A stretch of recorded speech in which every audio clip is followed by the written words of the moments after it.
Wrapping up day 3 here at SEC Football Media Days. I'm Josh Ward along with Jimmy Hyams from Sports Radio WNML. And Jimmy, it was Alabama's day, so that's where the attention begins. Nick Saban comes in, his players come in, and the lobby goes nuts. The lobby is actually starting to fill up starting at 5 a.m. today, local time. But what stood out hearing from Nick Saban is he had several talking points for Media Days today. Well, he did. One of the things he was asked was, do you prepare any differently coming off a national championship loss as opposed to win? And he said, yes, you do. And it's easier to teach because then people don't think they know everything. So that's a good thing. He also said something I thought was interesting. There's a new rule in the league that if an official goes out onto the field, if a coach goes onto the field to argue with an official, he can get an unsportsmanlike conduct penalty. And Saban said, look, I agree with that. We need to behave. But you know what? If the officials have been calling penalties in the past like they should have, they wouldn't have to put in this new rule. So I thought that was an interesting take from Saban in regard to that situation. He also talked about the difficulties of dealing with trying to defend the triple option. And, of course, that's interesting to Tennessee because Tennessee opens the season against a triple option team in Georgia Tech. And a storyline with Tennessee that came back again this week was whether Tennessee's 2016 season was a disappointment. We can go back and forth. I think a lot of Tennessee fans have made up their opinion on that. But Nick Saban talked about not winning the national championship. So they went undefeated until the final few seconds against Clemson, and he called that a failure, and he said he doesn't want to waste that failure from last year. Yeah, that's something. So you get to the title game and you lose with 1 second left, and so you want to make sure that you're motivated enough so that doesn't happen again, so that you can close the deal on a perfect season and winning the game. So the standards are a little bit different, it would appear, at Alabama. And, of course, their standard always is to win it all. He's won, 4 national championships at Alabama, 1 at LSU. So he sets a pretty high bar. He does, and he brought 3 potential All-SEC players, Minka Fitzpatrick, who was an All-American defensive back last year, Calvin Ridley at wide receiver, Bradley Bozeman on the offensive line. But it wasn't all Alabama today. That's where a lot of the attention was. But Missouri, Kentucky,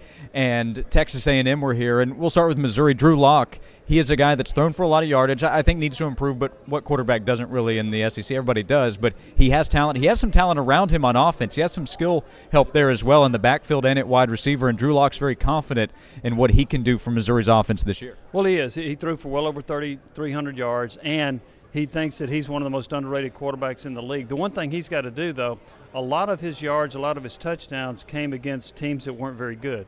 When he played against the better defenses, he wasn't as effective.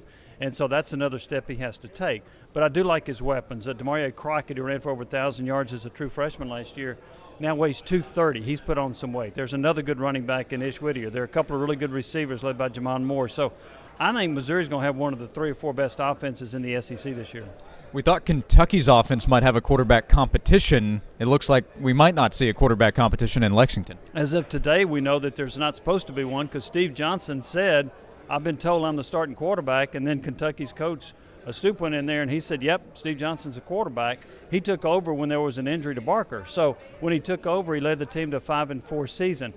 The offense was different under Johnson because they became more run-oriented, and they were very successful running the ball. They would have thrown the ball more with Barker, but I think they found themselves a pretty good attack with the running game, which I think ultimately also helped their defense a little bit too. And then we found out today that nobody puts more pressure on Texas A&M coach Kevin Sumlin than Kevin Sumlin. He said that repeatedly in different rooms today, but there is pressure, and I think everybody knows that based on what Scott Woodward, the athletic director, told Paul Feinbaum several weeks ago, that they need to win this year, but that was a talking point with the Aggies today. Well, when your athletic director says we're not winning enough, we got to win more. So I was next to Sumlin right after that came out at the SEC spring meetings, and a reporter said, your AD said you need to win more. And he said, I agree.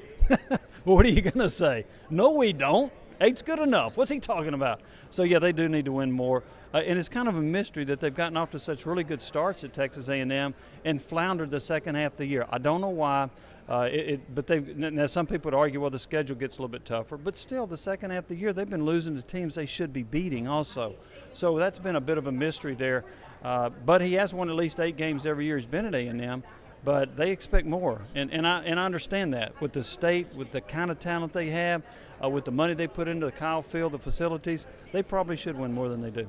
And then wrapping up day 3, getting ready for day 4, might have just gotten a little bit more interesting as we found out in the middle of Wednesday that Houston Nutt has filed a lawsuit against University of Mississippi. That's quite interesting going in, as Hugh Freeze and Ole Miss will be representing SEC Media Days on day 4. Yeah, Houston Nutt with a civil suit claiming defamation, claiming that Ole Miss pretty much threw him under the bus, said that there were a number of violations that were committed under his watch, on NCAA violations that were not committed under his watch. I actually remember Hugh Freeze making the comment that a lot of those didn't occur when I was here. And then when the NCAA came out, oops, yes, they did occur under your watch. And Houston Nutt said that he has suffered mental anguish from this and loss of wages and whatever. So he's going after Ole Miss a little bit. And now Hugh Freeze, who to me is already on the hot seat, is going to have some splaining to do tomorrow, because he's going to get asked about it, and he should be. He should be, and I'm sure he's not going to want to talk about it. But we'll see what he has to say